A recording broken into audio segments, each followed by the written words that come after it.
Hello, this is Tommy Ivy, video number 32, and the title is 11 Brothers Hated Joseph, Lessons Learned. 4 points. Point number 1, brothers hated Joseph because he exposed their sin. Number 2, brothers hated Joseph because of jealousy. Number 3, the brothers hated Joseph because of his dreams. And number 4, a story. Number 1, brothers hated Joseph because he exposed their sin. In Genesis 37:2, Joseph, being 17 years old and feeding the flock with his brethren, and the lad was with the sons of Bilhah and the sons of Zilpah, his father's wives. They were concubines, and the brothers were Dan and Naphtali, Gad, and Asher. And Joseph brought into his father their evil report. So it never tells what those evil deeds were. Why were the brothers so angry and hateful toward Joseph? Because later on it says they hated him. Ephesians 5:11, and have no fellowship with the unfruitful works of darkness, but rather reprove them. So Joseph did the right thing. He reproved the brothers for their sin. 1 Timothy 5:20, them that sin rebuke before all, that others also may fear. So others can see your rebuke and maybe they can straighten out. John 3:20, for every one that doeth evil hateth the light, neither cometh to the light, lest his deeds should be revealed. So people don't like their sins being exposed. Amos 5:10, they hate him that rebuketh in the gate, and they abhor him that speaketh uprightly. So people don't like their sins to come in the light. They like to be in darkness. And they like their sins. Lesson. People can go one of two ways when someone exposes their sin. They can either hate him or they can thank him. As a Christian, I welcome people exposing my sin because then I can stop and I can get closer to God. And you can be sure that God already knows about your sin. Number 2, brothers hated Joseph because of jealousy. In Genesis 37:3-4, now Israel, Jacob, loved Joseph more than all his children because he was the son of his old age. Jacob was 91 years old when he had Joseph. He had him with Rachel, his favorite wife, who he worked 14 years to marry before he married her. And when his brethren saw that their father loved him more than all his brethren, they hated him and could not speak peaceably unto him. Well, the brothers could have thought maybe Joseph was going to get the inheritance, which usually goes to the oldest son. Side note, a week ago, I listened to video number 8, which is the genealogy of Jesus made interesting. I was looking for a verse that I knew that was in there. And it tells why the 3 oldest sons did not get the inheritance and who did. And I promise you'll like that video. It's one of the good ones. So go back and listen to it. Number 8, and it's about genealogy. Back to Joseph and Jacob. Jacob loving Joseph more than the other sons. The question is, does God love some of us more than others, or is his love unconditional? Because it says, John 3:16, for God so loved the world. All right, I'm going to tell you why I think unconditional love of God is risky, especially to the unsaved. I've heard it all my life. I've heard it in church. This is what the unsaved hear. Number 1, God loves me just as I am, unconditional. Number 2, I do not need to change anything. Number 3, God will not send me to hell. He loves me. And God does love us. He showed his love by sending his Son on this earth. He showed his love by allowing his Son to be crucified. But there is a condition to receive God's love. In John 3:16, for God so loved the world that he gave his only begotten Son, that whosoever believeth in him should not perish, but have everlasting life. So you have to believe, you have to trust, you have to rely on Jesus for your salvation. Well, not only does God not love the unsaved, there's a verse that says he hates them. In Psalm 5, verse 4 and 5. For thou art not a God that hath pleasure in wickedness, neither shall evil dwell with thee. Verse 5. The foolish shall not stand in thy sight, thou hateth all workers of iniquity.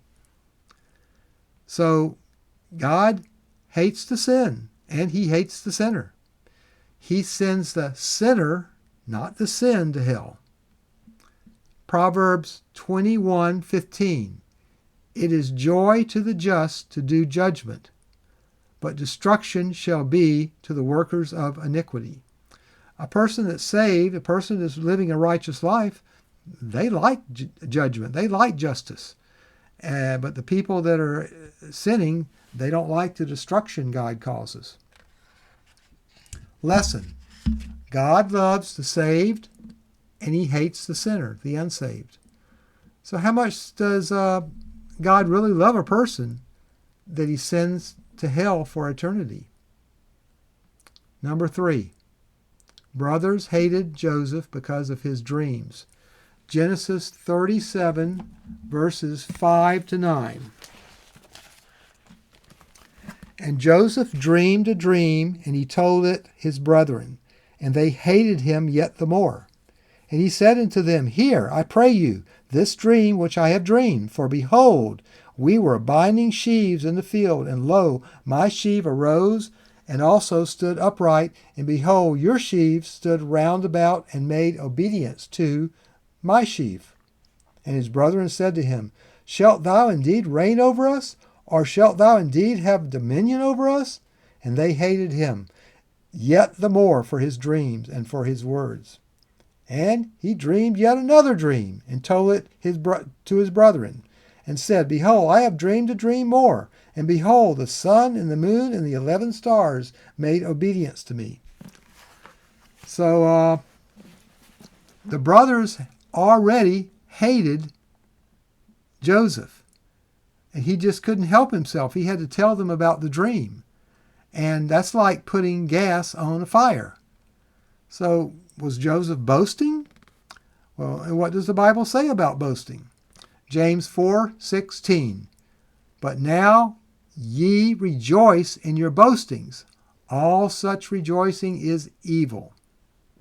Psalm 10:3. For the wicked boasteth of his heart's desire, and whom the Lord abhorreth. So he abhorreth those that boast. Lesson. Even an honorable man like Joseph, who did not complain throughout his life and did not compromise, he was not perfect. He boasted. Story. And this story tells about Joseph's life and his dream life and a little history of the Hebrews, which are the Israelites and which are the Jews. The Lord regretted creating humanity, for he saw the depths of its wickedness on the earth. In response, he sent a great flood, sparing only Noah and his family, who would begin anew. Among Noah's 3 sons was Shem, an ancestor of Abraham. Roughly 200 years after the flood, God told Abraham, I will make you a great nation. In faith and obedience to God, Abraham left Ur, and there's a map up there, it's on the lower right. He went all the way, it was on the Euphrates River, he went all the way up and around to Canaan. So Ur It's on the Euphrates River, prosperous, but God is sending him to an area that has a bunch of unfriendly people, and the terrain's not perfect. So, but he followed what Jesus said, or what God said. The Hebrews, descendants of Abraham, lived among the warlike tribes in Canaan.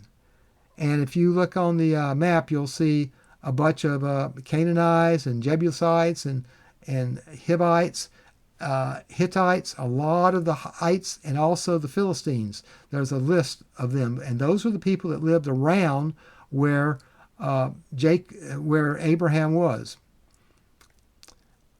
From Abraham's son Isaac,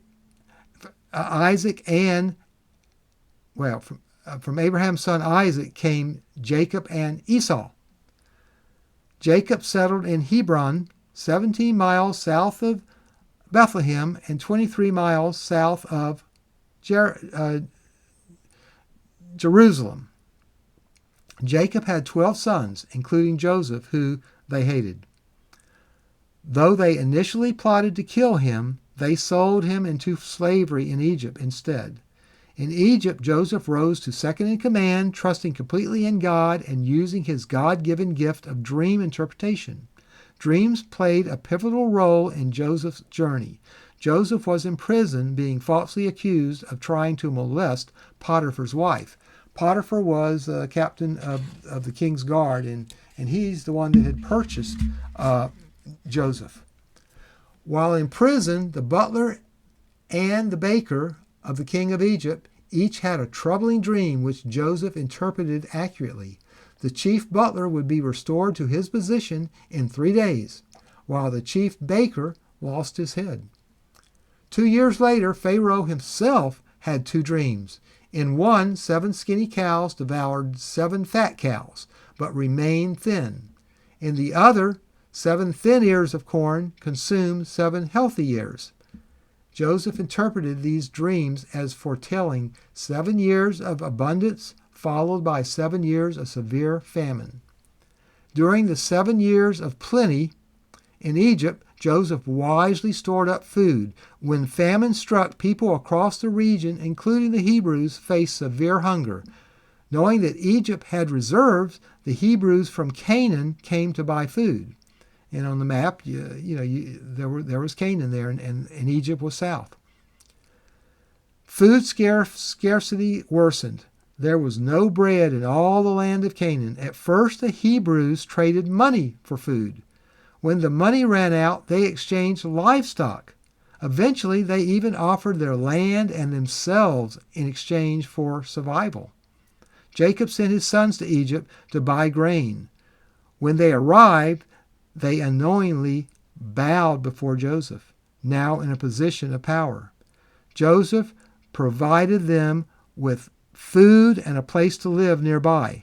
Before Jacob's death, and that's in Genesis 47:31, it states, "And Jacob bowed himself unto the bed's head." So the first 2 dreams of Joseph came true. But Joseph is in heaven. Don't worry about him. We can learn lessons from this. Number 1, welcome people who expose your sin. Number 2, God loves the loves the saved, not the unsaved. And number 3, do not boast. Okay, I've got a song for you. It's called Little Mountain Church House. I have been to a lot of little mountain church houses that sound just like this. We had singing there, like it was near Tennessee, in the southwest little corner of Virginia, near Tennessee, and everybody played an instrument. If there's 4 people sitting in the pews, those 4 people were a group. There's so many groups around there, and they were so good at this stuff. There's a little mountain church in my thoughts of yesterday, where friends and family gathered for the Lord. There an old-fashioned preacher taught the straight and narrow way, for the few coins the congregation could afford. Dressed in all our Sunday best, we sat on pews of solid oak, and I remember how our voices filled the air. How Mama sounded like an angel on those highs that bridal notes, and when the rose call up yonder, I'll be there. And looking back now, that little mountain church house has become my life's cornerstone. It was there in that little mountain church house I first heard the words I based my life upon. At the all-day Sunday singing and dinner on the ground, many were souls that were revived, while the brothers and the sisters who gone on the glory land slept in peace in the maple grove nearby. And looking back now, that little mountain church house has become my life's cornerstone. And it was there in that little mountain church house I first heard the words I based my life upon.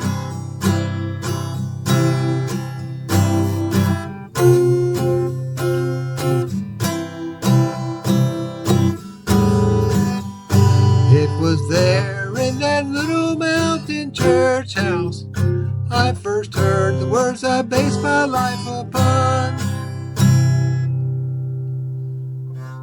Thank you for watching. This is Tommy Ivy, video number 32. Thank you. Signing off. Bye-bye.